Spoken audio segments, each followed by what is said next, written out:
everybody, and welcome to my sewing room. My name is Rosemary, and on this channel we do all different kinds of sewing. We do a lot of things with our embroidery machines, but we also do things with our sewing machines. And I thought maybe for the next couple of weeks, maybe we would start learning a little bit about how to do basic learn to sew. I work at Rocky Mountain Sewing and Vacuum, and there I'm going to start a learn to sew class probably next month.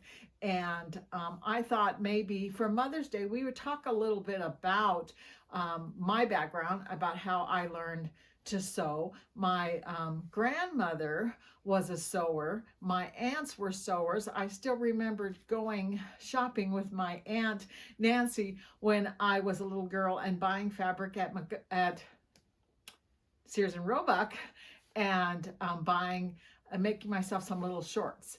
And it just seems like it's part of my background. It's everything I remember from being a little girl wearing homemade clothes. My mother had 9 children, and she basically raised us all by herself, and almost all of our clothes that we wore she made. In fact, I'm going to put a picture up of the very first picture that was taken of all 9 of us together. That's me in the center holding my little baby sister. She's brand new, and my sister Kathy had just turned 1. But my mother had a lot of responsibility trying to raise all those kids, and she sewed for all of us. And I learned to sew at a very young age, probably 10 years old. I was already sitting at the sewing machine and learning to sew. And as I said before, a lot of this goes all the way back to my grandmother. I have a lot of fond memories of my grandmother as a little girl and watching her knit and crochet and sew. And so that's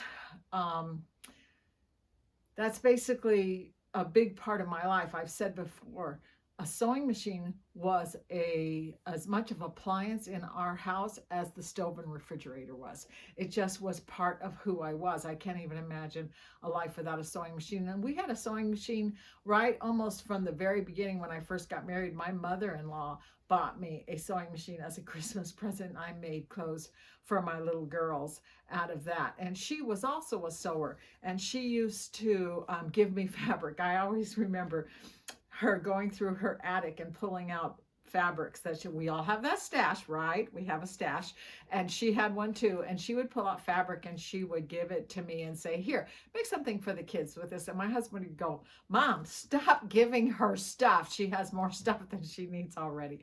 But here's a picture of myself and my husband. Oh my gosh, look at me. But here's a picture of my little family when my kids were little, and the girls are wearing dresses that I made from fabric that my mother-in-law gave me and said, "Here, just take this and make the girls some dresses." And that's what I did. And then we went and we took a family picture with it. And speaking of giving fabric away, I wanted to just kind of make a little comment. I've got friends who give me fabric, and Mary, a friend of mine from work, gave me a whole bunch of this checkered fabric, and I'm going to make a little shirt out of it. And I found this pattern, which is the cutest little pattern. And it was, I always tell you that I go to Joann's and I get things when they're on sale. And that's what I did with this. I got this pattern for only $1. And I'm going to make this little shirt. And then I think we're also going to make this little dress that's in here. And there's a piece of it that is right here that the dress is made into little parts. And that's one of the things I love to do. I love to make kids clothes, but I also love to kind of think it through. Say, what would happen if we cut this down the middle and we put a color on one side and a color on the other side and changed the pockets and added some embroidery to it? So we're going to try and do a little bit of that too while we're learning how to sew. So we're going to probably make a little shirt, which I've already done in a video before, but I think maybe we'll go into a little bit more detail about some of the things you need to do to make a shirt. We're also going to make a little dress. I have some really fun Disney fabric here. I'm trying to remember the name of this cartoon, but anyway, I thought we would go ahead and cut that out into something for one of the little boys. I'm really grateful that I have great grandchildren now, because I think that making children's clothes has always been my passion. I've always really enjoyed it. I've made clothes for my own girls. They used to give me a really bad time. They'd say, "Mom, please, I'm too old. big fluffy dresses. But then when the grandchildren started coming along, they appreciated those big fluffy dresses. And some of my granddaughters have very fond memories of the dresses that grandma used to make for them. So anyway, so that's a lot of talk and a lot of history, but I do want to get into starting to cut out a pattern. So let's go ahead and let's do that. Okay, so this pattern has a lot of pieces to it. It's a little bit more complicated than the other little shirt that I'd made before because it has a collar and that has two parts to it. It has a pocket, it has a placket down the front of it, it has cuffs. So this is going to be a little bit of work to make this little shirt, but I think it also will be a lot of fun to do. So when you first open your pattern up, and you see all the pieces and everything that goes with it, you're going to see a layout that's going to show you how to lay this out. And this one is right here for the shirt that has all the different pieces and everything to it. It's telling me right here, this part right here is saying the selvage, and then the fold is right here. And it's basically telling you to open it up and to fold it right here, and then the half of it comes here, and then this is a one piece. And the reason why this shirt is telling you to do this is because of on the front of the shirt, remember, they have like 3 different kinds of fabrics. They have a solid, they have a bigger check and a smaller check. We don't need to do that because with this one we're going to cut out in this little dog fabric, and then the other one that I do in the checkered, I already cut it out like that in all those different pieces.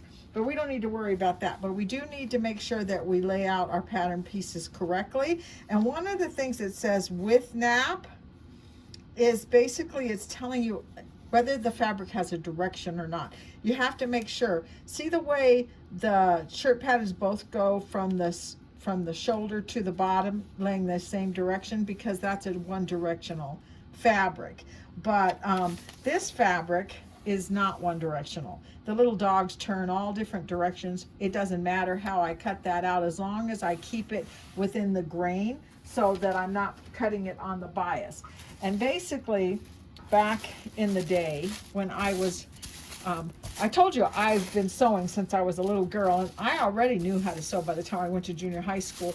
So my home economics teacher had very little patience for me because I thought I knew everything, and she was teaching us how to do it correctly. So if you want to learn how to do it correctly, I stopped to move the camera back a little bit. I just wanted to mention what I was trying to say was if you want to learn to do it correctly, you need to lay the fabric down on the grain. Now this part right here with the arrows is telling us that we need to lay this on the fold because that's to the back, and it has and it's all connected in one piece. If you don't lay it on the fold, you're going to have a seam down the middle of his back. So I want to put that on the fold. The other part is, this is the front piece, and it has an arrow that goes straight down here. That's telling you to lay that on the grain. And the way they taught us in school was to measure from the selvage and measure straight out using a measuring tape to that arrow, and then measure from the selvage and move straight out to this arrow so that you got it right on the grain. I'm going to be absolutely honest with you. I don't do that anymore. I feel like if I eyeball it and I lay it on there and I pin it straight, then it's going to come out the way I want it to. Unless I'm doing like a plaid or something where I definitely want those lines to be perfectly straight, then I do measure it. I also use pins. I'm old-fashioned in the way that I like to just pin my patterns directly to my fabric. I also use scissors when I cut out my patterns. Someone told me just recently that nobody uses scissors anymore, that they all use rotary cutters. I use a rotary cutter when I quilt, and I use scissors when I sew garments because I think it's a little bit more accurate. So you do need a good pair of scissors.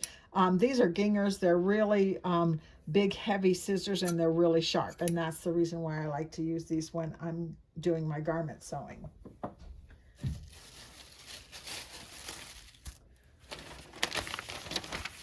So what I want you to do is to lay out your pattern and follow the directions on your pattern that's going to show you exactly how to lay it out so you get all the pieces that you need.